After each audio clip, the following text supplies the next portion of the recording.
Attack the enemy!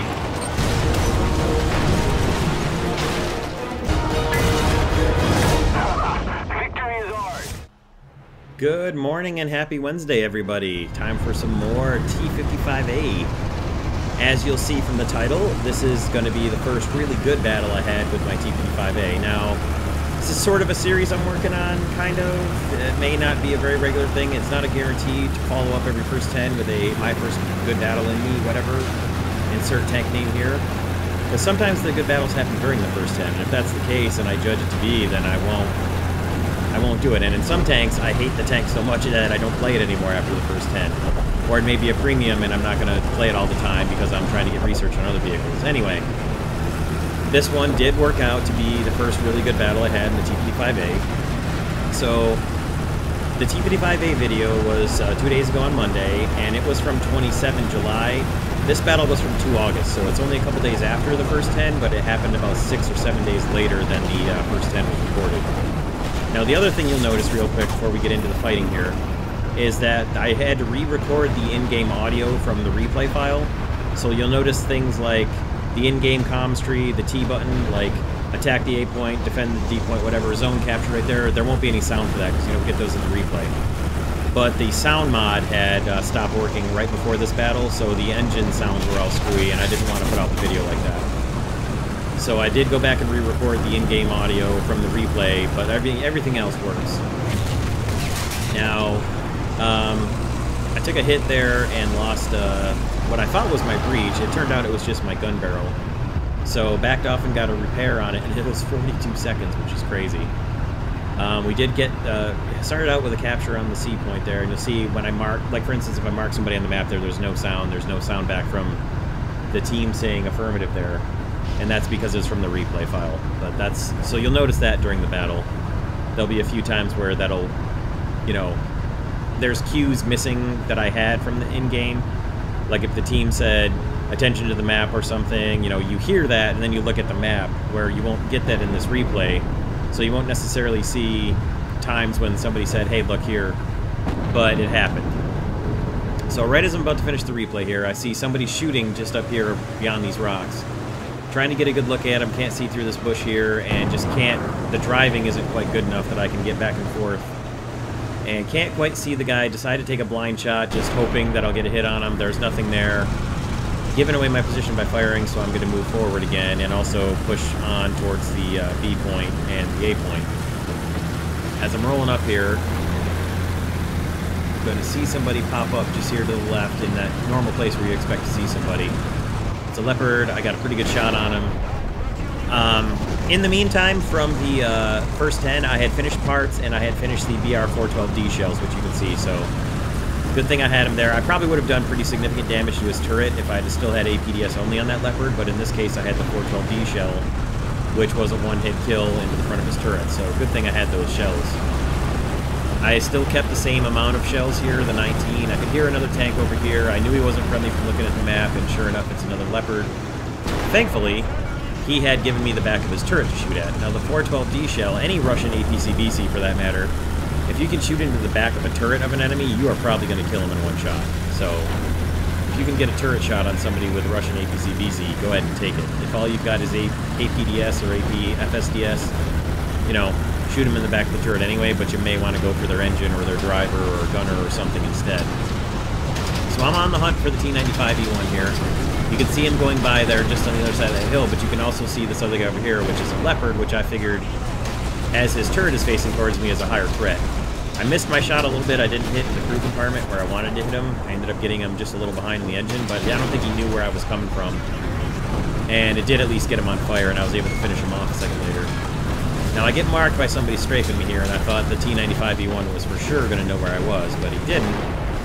I rushed my shot here thinking he knows I'm coming, but I didn't hit him, and somehow he didn't see the shot go by, or he was just focused on where it was going for the C point. So I really lucked out there because he didn't see my shot behind him. He just kept driving, and I was able to get a shot in the back of his turret as well. So I've knocked out 3 Leopards and a T-95E1 so far. The battle's going quite well. And, of course, you can also see at the bottom I had also unlocked FPE besides the 412D shell, so Not just the top tier, first tier modifications, but also I'd gotten into the second tier and finished my FPE, which is always a good milestone with any new tank. If you don't buy it with Golden Eagles, it's a great feeling to finally see you've completed the research on FPE for your tank. So rolling up on the C point, we can see we've got a friendly at the C point. He's getting hit by a Gepard. He just knocked out a Gepard, but you can still hear a Gepard firing, so there's got to be a second one up here. He gets hit by a P-80A, and as I'm rolling up, all I can see is the fire and a lot of explosions and artillery going on. So I'm going to wait and see what I can see here, because it turns out there's a Panther over here to the left, which I didn't know was there until I saw him. So I was glad I didn't go blasting into the point there. There's the Gepard, put a shot into his turret drive, his engine, and wound his driver. Now there's a whole bunch of smoke and artillery goes up after that, so I'm going to put another shot into where I can still see him. Put another shot through him. Thought I had killed his driver there. Turned out his driver was already knocked out from previous, so he's switching out. So I thought I was going to get another good shot in his turret here, but since his driver was knocked out with the first shot, he was able to move out of the way, and that's why I didn't get a hit there. Because at first I was like, how did he move? I just put a shot right through his driver. But I had put the first shot through his driver, not the second one. So you can see the Panther moving way over here. Completely blind shot into the trees here. And unbelievably, I hit him and knocked out his whole crew. I could not believe that I actually hit him. It was a completely blind, predictive shot, and it actually worked out better than I could have possibly dreamed.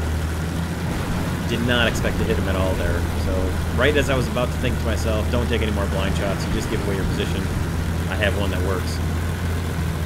So I'm going to roll up into the B point here, as I know the only threat that I know of here is that Gepard. I'm looking off to the right and left, seeing where the Gepard went, because all I know is that he left. Thought maybe he'd run back over to their spawn, and it turns out here he is right in front of me, able to knock him out and register my 6th kill, and at the same time I'm taking the B point away from them. Figured at any moment here I'm going to get hit by that P-80 again, but thankfully the T-54 that killed him came back and got his revenge kill on the P-80 with his Yak 9P, so covered. Now here, this was an interesting situation here. You can see in the chat the T-44-100 up here marked a spot on the map up to the north and said cover me. So I'm looking where he marked, trying to figure out what he's getting hit from. I don't see anybody firing. I don't hear anybody firing. I don't see any artillery or anything coming in. And then artillery starts hitting over here. Now, during the battle, I thought that the T-44-100 might have just been bad at marking, because the artillery that's hitting is right up above where he is on the mountain. So I thought maybe he was getting hit from up here on the mountain and he had fired artillery up there. So I'm watching where the artillery is hitting. What I think happened now in the replay is that was the enemy had fired artillery at him, and the M46 that just got marked and destroyed on the map was the enemy that was threatening the T-44-100. So during the battle, I didn't piece that together, but in watching the replay, when I recorded the audio from the replay, that's what I saw happening. So moving forward here to see, I didn't realize the M46 had been taken out either. I'm moving forward and I get hit from the T-34 in their spawn. Now, before anybody jumps all over me and calls me a hypocrite for shooting into their spawn, if you shoot at me from your spawn, you're a major self part of the battle, and I don't have any problem shooting back in there. I won't drive into somebody's spawn. I will sit outside it and guard them and shoot once they come out. You know, if they're shooting from in their spawn, I feel any compunction about shooting them. And as it is, he killed me too in the T-34. Now, he didn't have to shoot me and start the fight, although obviously he didn't know that, but I wasn't going to come in there, but that's fine. So for the rest of the battle, I flew around in my Su-6. I set an M60A2 on fire, and he was able to extinguish the fire, and the rest of the team killed him, and he was basically, there was not much left from their team. I think he either came back in another tank or another airplane or something. But the rest of the battle was me flying around in my Su-6, shooting rockets and cannons at an M60A2 on a capture point at sea, disabling him, setting him on fire. I couldn't finish him off, and then flew back to get more ammo, and that's where the battle ended as I was coming in to meet the Yak 9 back here. So as you can see, 2 captures, 7 ground targets destroyed, and 1 death with my T-55a. That was a pretty good battle. The first really distinctly good battle I had in the T-55a. Pretty good research there, pretty good, finished the AP FSDS at the end of this battle, so bonus there. And there you go, you can see I just had a 10% research booster on, so a little bit of a research boost, but not really even that much. Second place on the team because the victory roll there had 4 air kills. So you can see I had 1 shot, professional, shadow strike streak, double strike, base capture, heavy metal fury. There's the kills I had. So you can see at the bottom, I set a M68-2 on fire, but didn't finish him off. And that'll do it. That's all for today. Hope you guys enjoyed this one. Pretty nice, neat, tidy, quick little battle. Thanks for stopping by and checking this one out. Have a great day, everybody. We'll see you soon for another War Thunder video.